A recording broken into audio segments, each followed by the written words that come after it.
Selamat pagi adik-adik, selamat hari Minggu. Hari Minggu saatnya kita sekolah minggu lagi. Hari ini sekolah minggu akan membahas tentang pendapat semua orang berharga. Kakak mau tanya, siapa di sini yang pernah berantem sama kakaknya atau adiknya, atau bahkan melawan papa mamanya karena berbeda pendapat? Atau di sekolah siapa yang pernah memusuhi atau dimusuhi sama teman-temannya karena pendapat kalian tidak sama satu sama lain? Nah, di sekolah minggu hari ini akan diceritakan nih di firman Tuhan, kenapa sih pendapat semua orang itu berharga dan kenapa kita harus menghargainya. Nah, adik-adik, sekarang siapkan hati adik-adik semua untuk mendengarkan firman Tuhan dan memuliakan Tuhan ya. Selamat mengikuti sekolah minggu hari ini adik-adik.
Hai teman-teman, sebelum acara ini dimulai, mari kita berdoa dulu.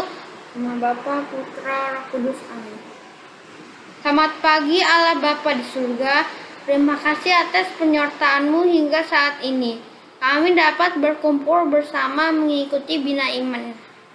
Bapa, tolong pimpin acara hari ini dari awal, pertengahan hingga akhir. Siapkanlah hati kami agar dapat menerima dan memahami firman yang hendak Kau sampaikan hari ini. Terima kasih Bapa. Bapa kami yang ada di surga, dimuliakanlah nama-Mu, datanglah kerajaan-Mu, jadilah kehendak-Mu di atas bumi seperti di dalam surga. Berilah kami rezeki pada hari ini dan ampunilah kesalahan kami, seperti kami pun mengampuni yang bersalah kepada kami. Dan janganlah masukkan kami ke dalam pencobaan, tetapi bebaskan kami dari yang jahat. Amin. Bapa, Putra, Roh Kudus, amin. Terima kasih teman-teman. Sampai jumpa. Halo adik-adik, selamat pagi. Jumpa lagi dengan Kakak Yuda. Nah, hari ini Kakak Yuda ingin bawakan firman nih. Kalau adik-adik sudah menyiapkan kitab suci, boleh ya kita buka bareng-bareng supaya kita bisa baca bareng-bareng nih. Nah, kitab sucinya di Roma 14 ayat 1 sampai 12. Apakah adik-adik semua sudah buka? Oke. Kalau sudah buka, kita baca bersama-sama ya, Roma 14 ayat 1 sampai dengan 12. Jangan menghakimi saudaramu. Terimalah orang yang lemah imannya tanpa mempercakapkan pendapatnya. Yang seorang yakin bahwa ia boleh makan segala jenis makanan, tetapi orang yang lemah imannya hanya makan sayur-sayuran saja. Siapa yang makan, janganlah menghina orang yang tidak makan. Dan siapa yang tidak makan, janganlah menghakimi orang yang makan. Sebab Allah telah menerima orang itu. Siapakah kamu sehingga kamu menghakimi hamba orang lain? Entahkah ia berdiri, entahkah dia jatuh, itu adalah urusan tuannya sendiri. Tapi ia akan tetap berdiri, karena Tuhan berkuasa menjaga dia terus berdiri. Yang seorang menganggap hari yang satu lebih penting daripada hari yang lain, tetapi yang lain menganggap semua hari sama saja. Hendaklah setiap orang benar-benar yakin dalam hatinya sendiri. Siapa yang berpegang pada suatu hari tertentu, ia melakukannya untuk Tuhan. Dan siapa makan, ia melakukannya untuk Tuhan, sebab ia mengucap syukur kepada Allah. Dan siapa tidak makan, ia melakukannya untuk Tuhan, dan ia juga mengucap syukur kepada Allah. Sebab tidak ada seorang pun di antara kita yang hidup untuk dirinya sendiri, dan tidak ada seorang pun yang mati untuk dirinya sendiri. Sebab jika kita hidup untuk Tuhan, dan jika kita mati untuk Tuhan. Jadi, baik hidup atau mati, kita adalah milik Tuhan. Sebab untuk itulah Kristus telah mati dan hidup kembali, supaya ia menjadi Tuhan, baik atas orang-orang mati maupun atas orang-orang hidup. Tapi mengapa engkau menghakimi saudaramu? Atau mengapakah engkau menghina saudaramu? Sebab kita semua harus menghadap tahta pengadilan Allah. Karena ada tertulis, demi aku hidup, demikianlah firman Tuhan, semua orang yang bertekuk lutut di hadapanku, dan semua orang akan memuliakan Allah. Demikianlah setiap orang di antara kita akan memberi pertanggungjawaban tentang dirinya sendiri kepada Allah. Demikianlah sabda Tuhan. Syukur kepada Allah.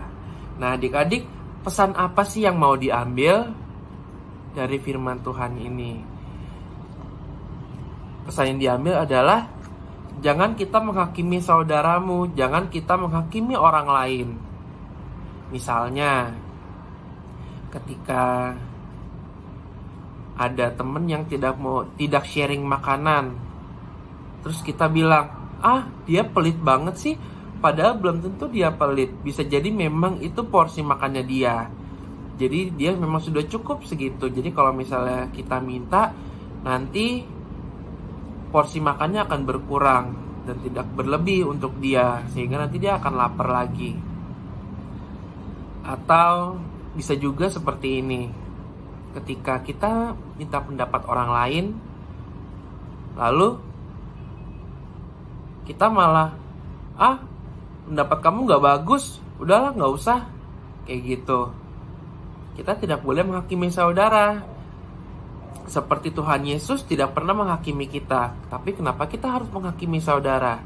Jadi hargailah pendapat orang lain, hargailah orang lain, dan jangan pernah menghakimi mereka yang tidak baik. Oke, sekian dari Kakak Yuda adik-adik. Sampai jumpa di pertemuan berikutnya. Dadah!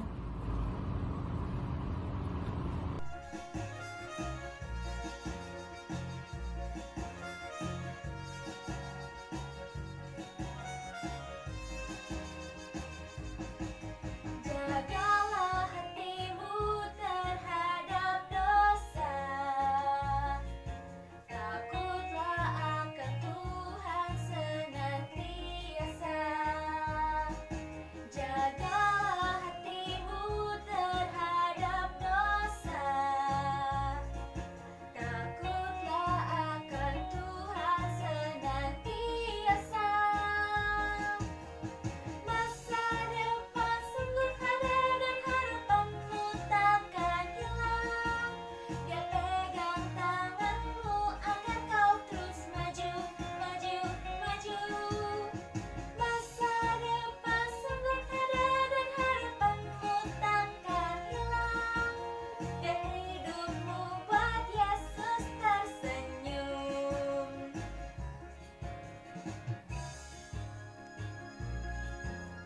Sekali lagi adik-adik kita nyanyi bareng-bareng. Jagalah hatimu terhadap dosa, takutlah akan Tuhan senantiasa. Jagalah hatimu terhadap dosa, takutlah akan Tuhan senantiasa. Masa depan sungguh ada dan harapanmu takkan hilang. Dia pegang tanganmu agar kau terus maju, maju, maju. Masa depan sungguh ada dan harapanmu takkan hilang. Biar hidupmu buat Yesus tersenyum. Masa depan sungguh ada dan harapanmu takkan hilang. Dia pegang tanganmu agar kau terus maju, maju, maju. Masa depan sungguh ada dan harapanmu takkan hilang. Biar hidupmu buat Yesus tersenyum. Sampai jumpa lagi adik-adik. Bye-bye. Halo adik-adik, kembali lagi dengan Kakak Lona yang akan mengajak adik-adik berkenalan dengan Santa Ainswida. Santa Ainswida lahir sekitar tahun 614 di Inggris. Ayahnya adalah Pangeran Edbald dan bukan seorang yang religius, sedangkan ibunya beriman kepada Kristus. Sejarah mempercayai bahwa Ainswida dibesarkan sebagai seorang Kristen. Karena dibesarkan dengan ajaran Kristiani, serta walaupun Pangeran Edbald bukanlah seorang Kristen, ia tidak melarang kegiatan gereja di Inggris. Sedari kecil, Ainswida tertarik untuk hidup membiara. Ia tidak ingin menikah dan hanya ingin memberikan hidupnya kepada Yesus saja. Ketika Ainswida dewasa, ayahnya menawarkan kepadanya untuk menikahi laki-laki pilihan ayahnya, seorang pangeran dari Northumbria. Ainswida yang bertekad untuk menjadi biarawati menolaknya dengan halus karena tidak ingin menyakiti ayah yang disayanginya. Ainswida tidak menyangka bahwa ayahnya menerima penolakannya, bahkan mengejutkan semua orang ketika ia mengizinkan Ainswida untuk memulai hidup membiara dan membangun sebuah biara bagi para biarawati. Tahun 630, pembangunan biara yang dilakukan keluarga Ainswida akhirnya selesai dan dipercayai sebagai biara susteran pertama di Inggris.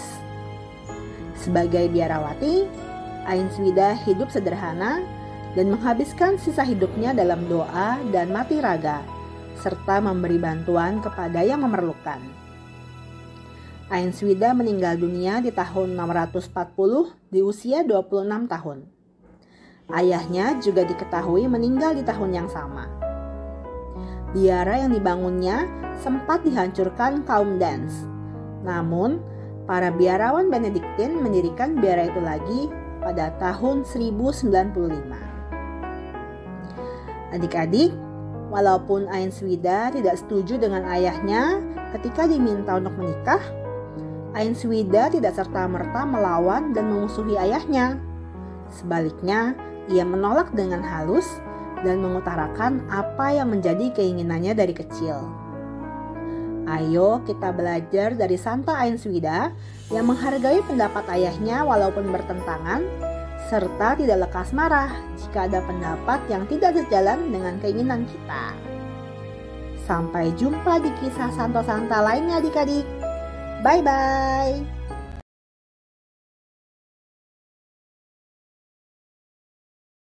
Hai, sekarang kita akan membuat kreativitas seperti ini.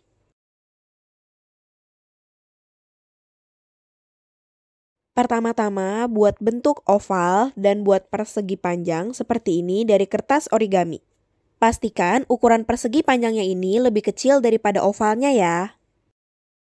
Setelah itu, bentuk oval yang akan menjadi wajah macannya kita lipat dua seperti ini.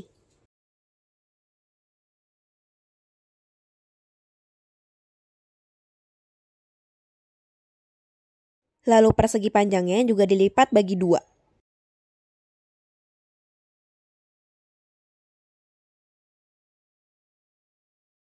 Setelah itu tinggal ditaruh deh persegi panjangnya di dalam oval. Dan pastikan persegi panjangnya berada di tengah-tengah ya.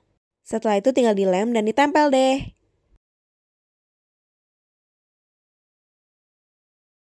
Setelah itu, bagian atas ovalnya ini tinggal dilipat sampai batas persegi panjangnya. Dan lakukan hal yang sama juga pada yang satunya lagi.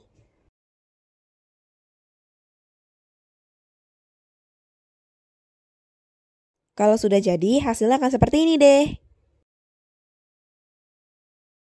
Selanjutnya, kita akan membuat hiasan macan seperti ini.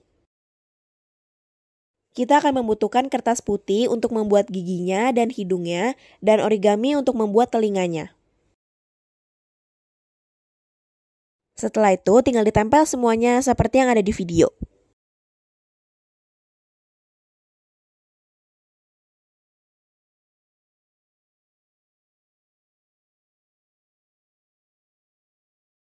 Setelah itu, kita akan membuat ayatnya di dalam mulutnya. 1 Petrus bab 3 ayat 8. Hendaklah kamu semua seia, sekata, seperasaan, mengasihi saudara-saudara, penyayang dan rendah hati.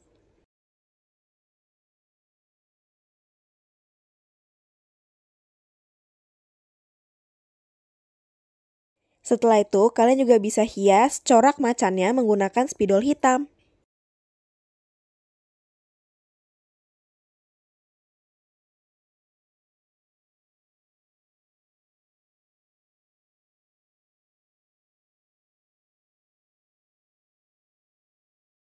Terakhir, buat 2 pegangan untuk macannya agar nanti bisa dibuka tutup.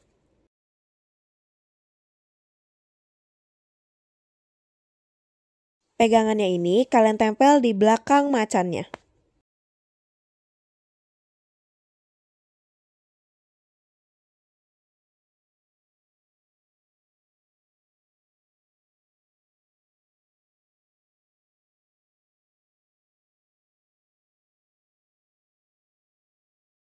Nah, sudah jadi deh kreativitas kita.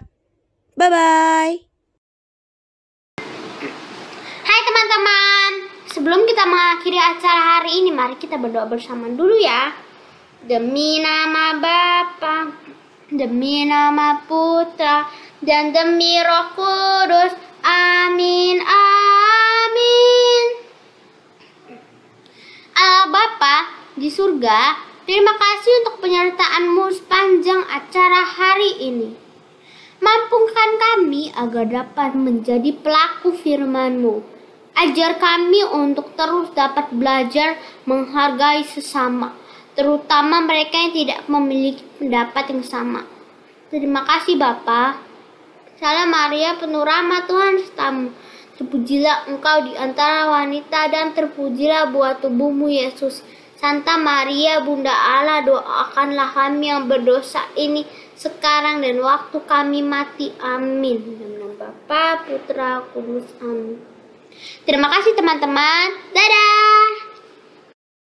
Adik-adik, setelah kita mendengarkan firman Tuhan dari Kakak Gilang dan mengerjakan kreativitas, mari sebelum kita pulang, kita ingat-ingat firman yang tadi Kakak Gilang bawakan, supaya kita dapat menjalankan apa yang diwartakan oleh Kakak Gilang. Diceritakan Kakak Gilang, kita tidak boleh egois, kita harus rendah hati karena semua pendapat teman-teman semua bagus. Jangan kita mau menang sendiri, nanti kita tidak bisa bertumbuh. Nah, adik-adik ingat ya, kita hari lepas hari kita harus semakin bertumbuh, kita harus menekan ego kita. Jangan kita mau menang sendiri, semua kita hargai pendapat teman-teman kita. Terima kasih ya adik-adik sudah mengikuti sekolah minggu online. Tuhan berkati. Jangan lupa adik-adik prokes supaya kita tidak kena virus. Tetap pakai masker, jaga kesehatan, sering-sering cuci tangan. Tuhan berkati. Dadah.